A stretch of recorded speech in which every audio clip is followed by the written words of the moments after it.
beyond belief. Good evening, everyone. That quote is from a senior European diplomat talking to CNN about the NATO summit in Brussels and what the president said there today.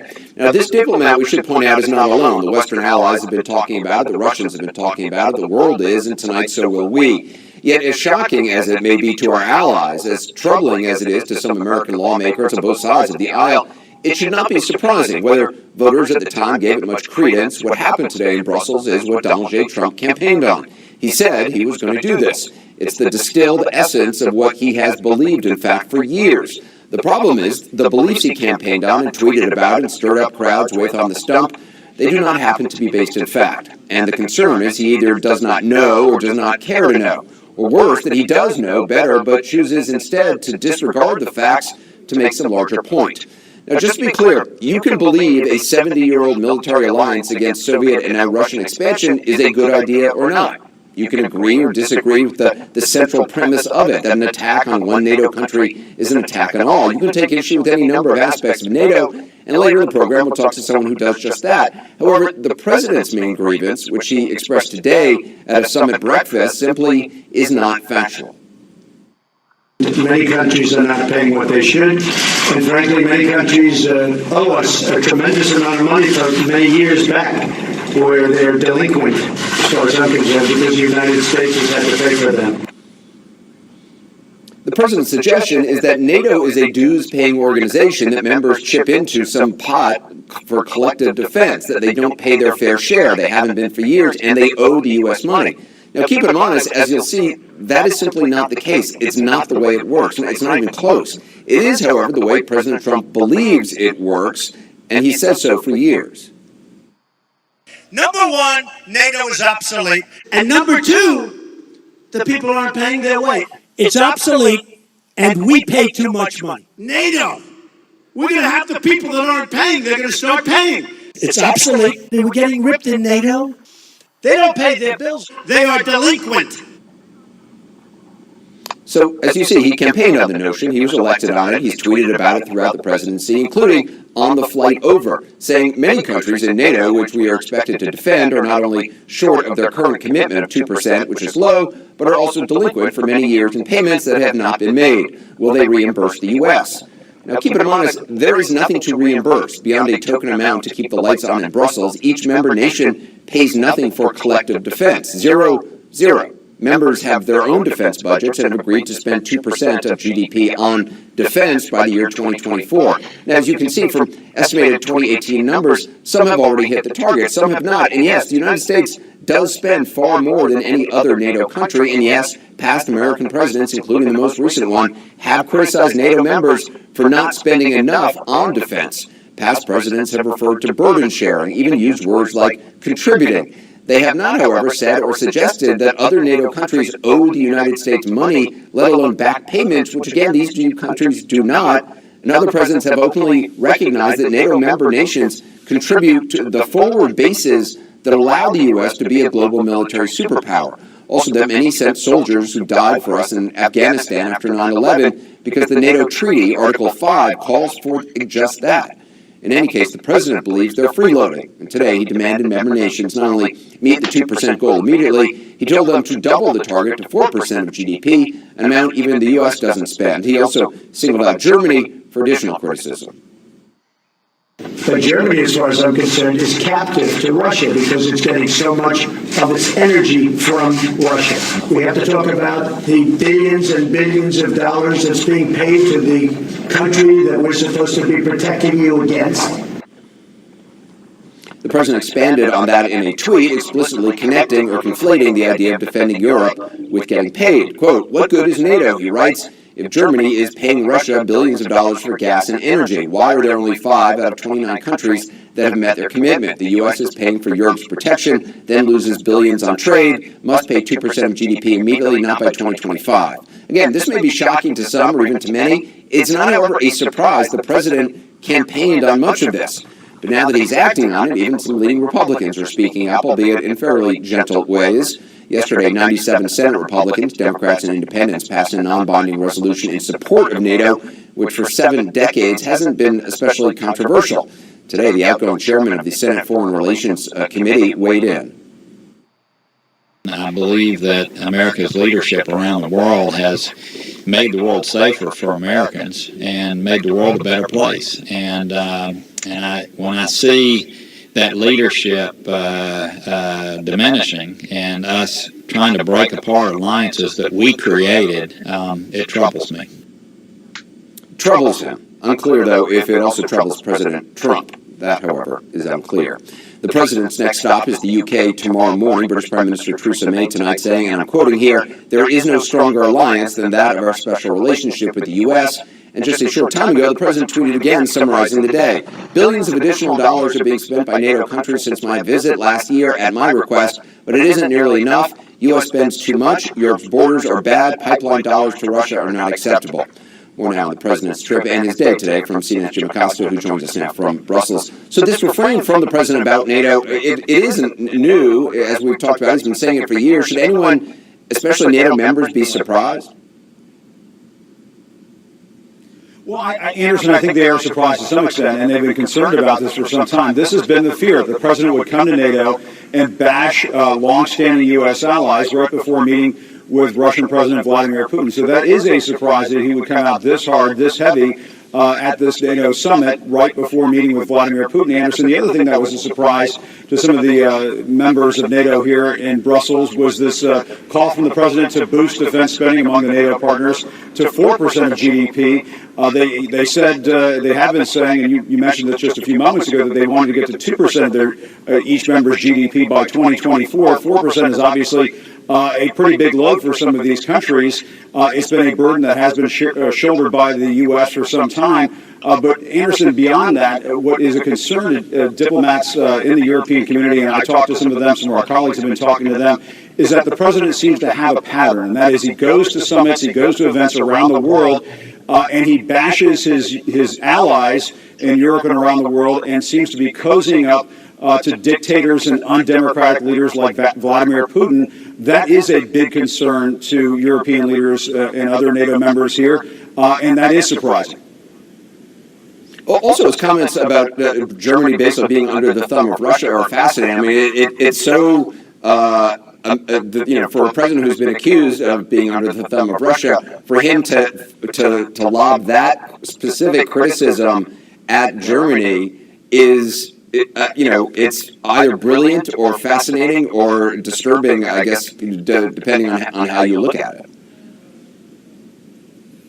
Absolutely. It sounds like the president is engaging in whataboutism instead of responding to criticism that he's too cozy with Russian President Vladimir Putin. He is saying, well, what about Germany being dependent on Russian gas and fuel?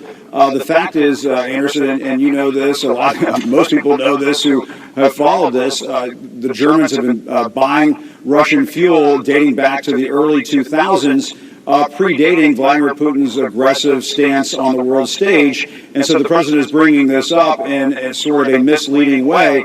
What we do know is that while the president brought this accusation up in front of the NATO Secretary General earlier today, saying that Germany was somehow being held captive by Russia, he did not say this publicly in front of the cameras when he was sitting alongside Angela Merkel, the German chancellor. He didn't say it alongside the French President Emmanuel Macron. This topic was brought up with both of those leaders when the president was sitting down with both of those leaders, and he declined to really engage with those leaders on that particular issue. So the president seems to want to throw his weight around on the world stage and engage in some pretty fiery rhetoric, but when he had a chance to do it in front of those two world leaders, he didn't choose to do so. So, Anderson, I think the question that a lot of European leaders, a lot of U.S. allies are leaving the summit with is how serious the president is about this bluster, but it does make them concerned about the mindset he is taking into that meeting with the Russian President Vladimir Putin, because there are so many very big, important issues on the line when he meets with Vladimir Putin coming up in Finland on Monday. Anderson. Yeah, it's fascinating to see a world leader be, tough everywhere except when they're face to face with the actual person that they are being critical of. It's an interesting strategy. Jim Acosta, I appreciate it. Thanks very much. Obviously, the president goes to London. Will be in London tomorrow. Joining us now is author and retired Army Lieutenant Colonel Ralph Peters. Lieutenant Colonel Peters, first of all, the president's claims about payments to NATO. What do you think it is? A willful mischaracterization, a gross misunderstanding of how it actually works? What is it? Well, I think in the beginning it was a misunderstanding that he jumped on, But now it's a technique to throw red meat to his base. Trump thrives on disruption. And the irony, Anderson, is although we pay over 3% of our GDP, about 3.2 to 3.3% for defense, if you break it out, given our commitments around the world, far less than 2% goes to NATO, is in support of NATO. We're in the Pacific, we're in the war against terror, we're in space. So on so many levels, the claim is false. But beyond the sound and fury, what matters is that NATO is a bargain for the United States. It's cheaper than war, and it is the most successful peacetime alliance in history. It has made allies of European states that fought each other for centuries, right up to 1945. It's helped us, it gives us bases. And so Trump's attacks on NATO, I think it's partly he doesn't want to backtrack and admit he was wrong, but also with Trump, virtually every trail for me leads to the Kremlin. And you're saying this leads to the Kremlin in what way? In the sense that Trump is, for whatever reason, and I have my own suspicion certainly, Trump is both enamored and fearful of Vladimir Putin. I mean, if you look at his pattern, he is afraid to say anything critical of Vladimir Putin. It's another issue, but to me, I just think the Russians have the goods on this guy, and that's the only explanation I can come up with. But in the meantime, we are faced with real damage, real immediate and perhaps some irreparable damage to this greatest of alliances, NATO. And it was fascinating to me today to watch Jens Stoltenberg and Angela Merkel and Macron dealing with Trump. It was like watching psychiatrists patiently deal with a disturbed child.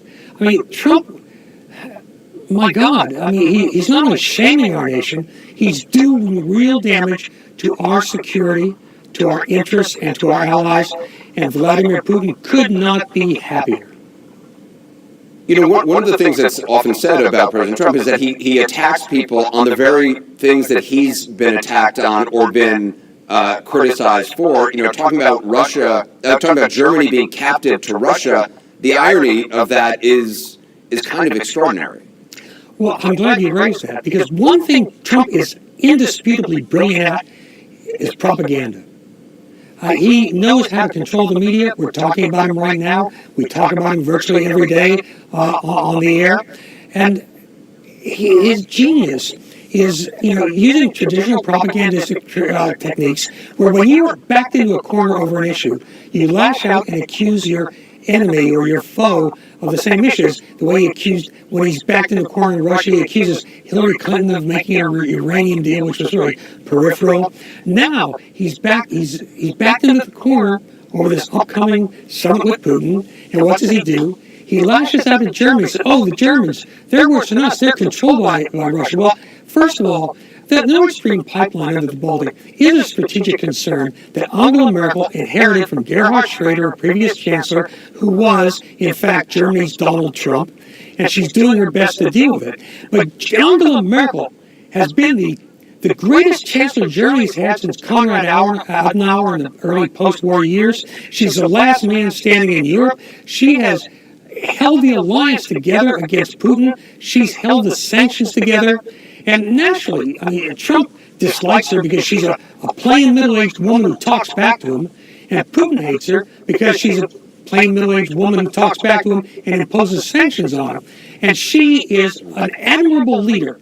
God knows I wish we had a leader like that ourselves. For all the mistakes she's made, she's been a brilliant chancellor, and we have a...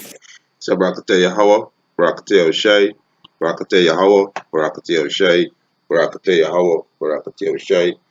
First and foremost, want to give our praises and glory to Yahweh, Ba'ashem Yahushai, Ba'ashem Rakakodash, double honor to the apostles and elders who rule well at great stone, and a blessed sanitation to the Akiums and the folk and the earth to pushing the gospel and sincerity in truth. Shalom. Right, this evening, I want to do a little commentary on this video, and this is prophecy unfolding before our eyes. The hope for the elect. These is the words that Yahweh Ba'ashem Yahushai speak. Revelation 17:6. It said on the 10 horn, right? That's roughly paraphrasing, that we saw upon the beast, right? Which going back to NATO, he shall hear the whole, which is America. We're seeing how Donald J. Trump disrespecting his allies, which is NATO. You understand? And we're seeing why NATO, right, which American allies and Russia and other and American and all American enemies, they're gonna shoot missile at this bitch, right? I just want to read something in this article here from NATO, right? Let me just get this here, right? Let me just get this, right? Yeah, right.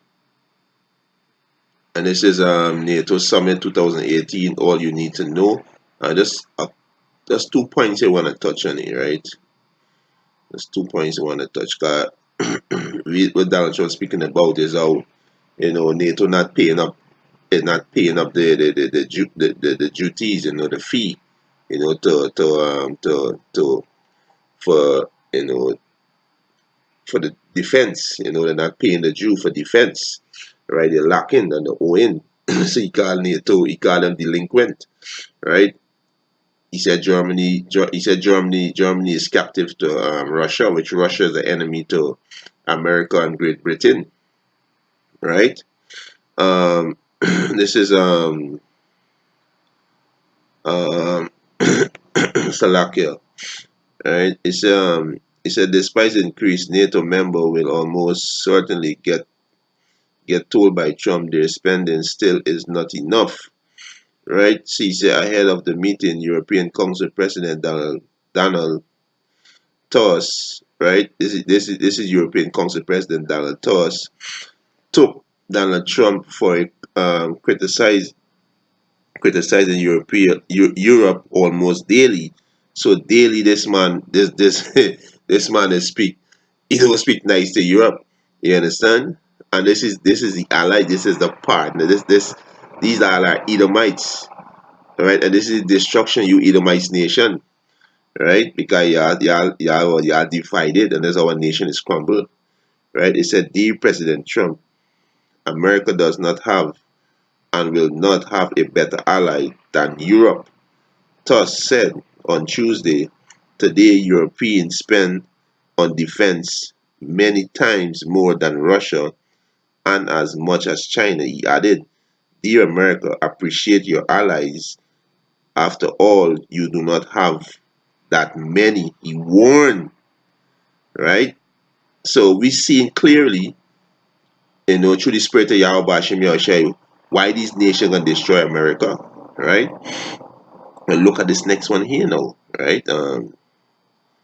Look at this next one here. Well, Donald Trump, right, and Putin summit is in the Donald Trump and Putin summit is Monday, the 16th of July, in Helsinki, which is the capital of Finland, right? And this is where the British say, right, in this article. Let's see if I find it. Yeah, right here, right. It's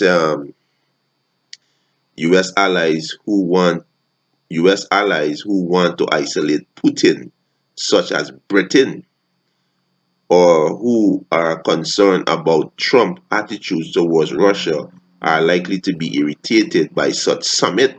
So, is everything that this man do is allies against it, right? You understand? And this is beautiful because this is right. This is beautiful because this is what the scriptures talk about, right?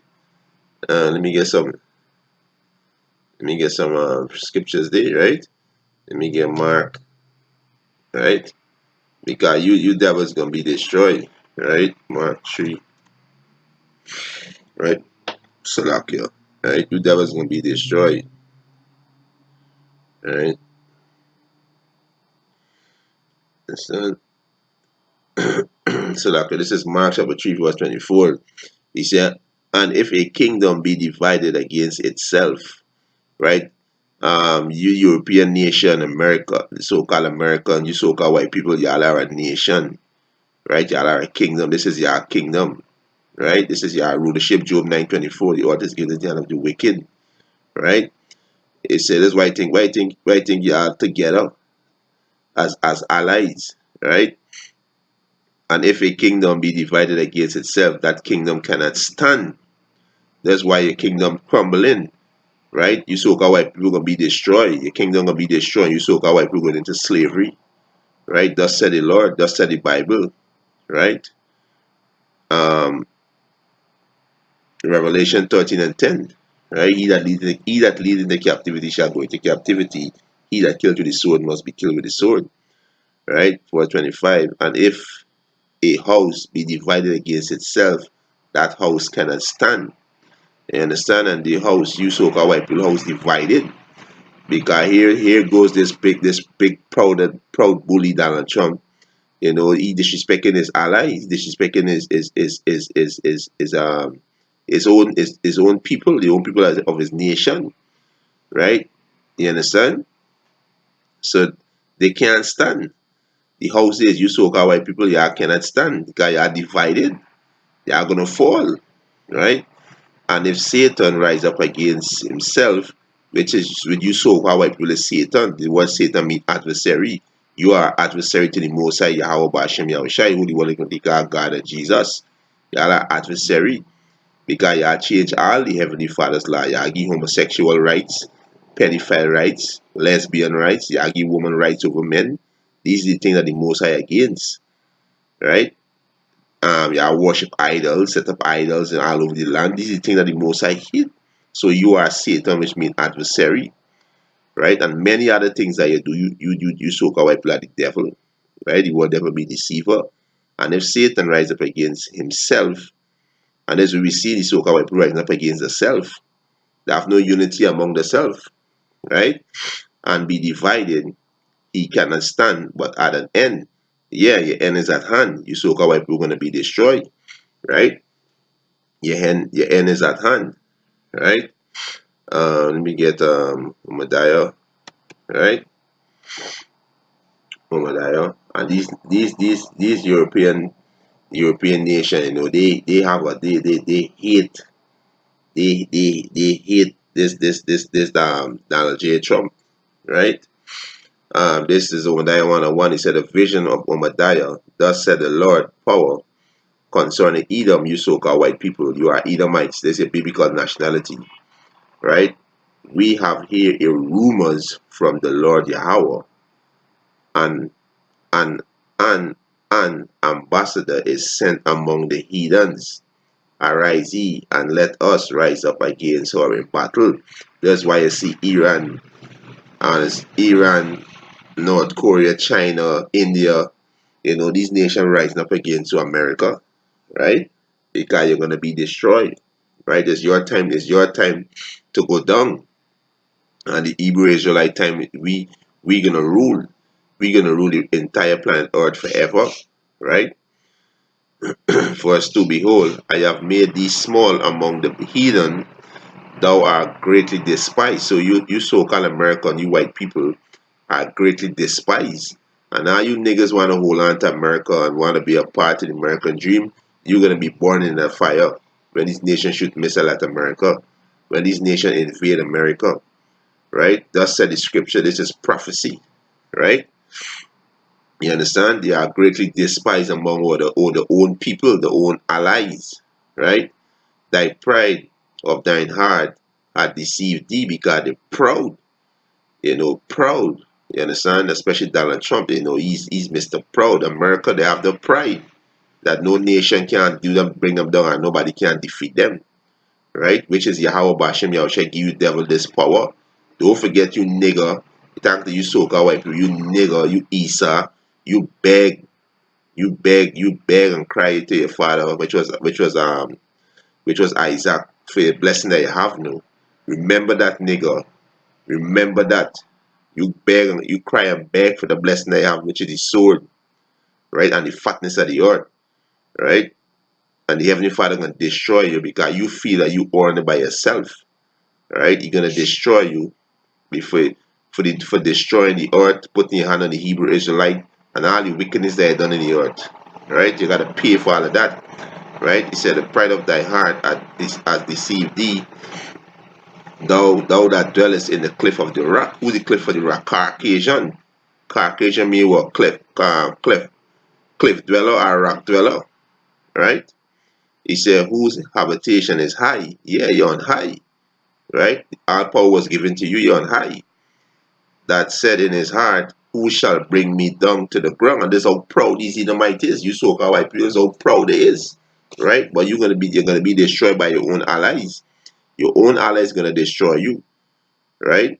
He said, though thou exalt thyself as the eagle, which is America, this is the symbol, the eagle. He said, and though thou set thy nest among the stars, hence will I bring thee down, said the Lord Yahweh Bashem Yahushai. And that's why they're talking about space, building a military space program, right? I just want to jump to verse 7, right?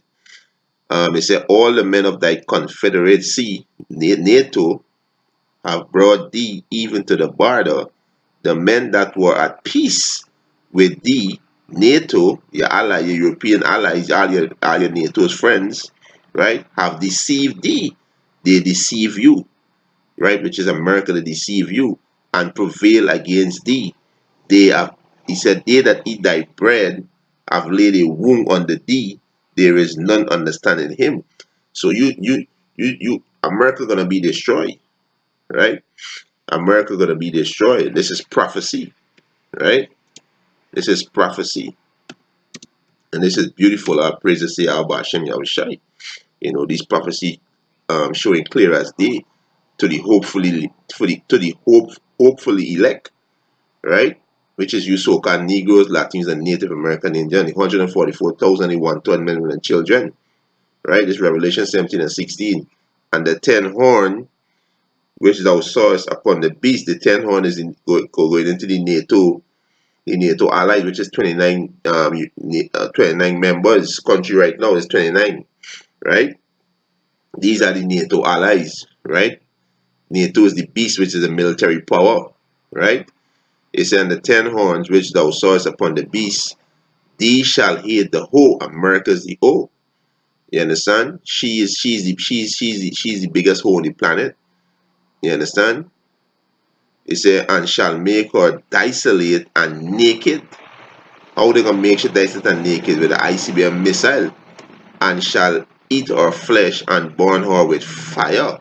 So your allies, right, gonna destroy you, right?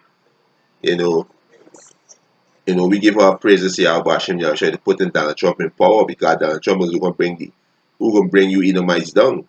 You know, who gonna make you Edomites go to war, and y'all gonna go to war, y'all gonna be destroyed, and our Lord and Savior Yahushua gonna return and destroy all these military, right? Which is in 2nd Ezra chapter 13, right? All these military gonna be destroyed, and you Edomites prepare for slavery, right? Prepare for slavery. You Edomites prepare for slavery, and you heathen nation, right? Prepare for slavery, right? Revelation 13 and 10, right? And with that, hope this lesson was edifying. I want to give our praises and honor and glory to Yahweh, Ba'ashem Yahushai, Ba'ashem Rakakodash. Double honors to the apostles and elders who rule well and break the stone, and a blessed sanitation to the Akiums and the folk and the earth to push in the gospel and sincerity and truth. Shalom.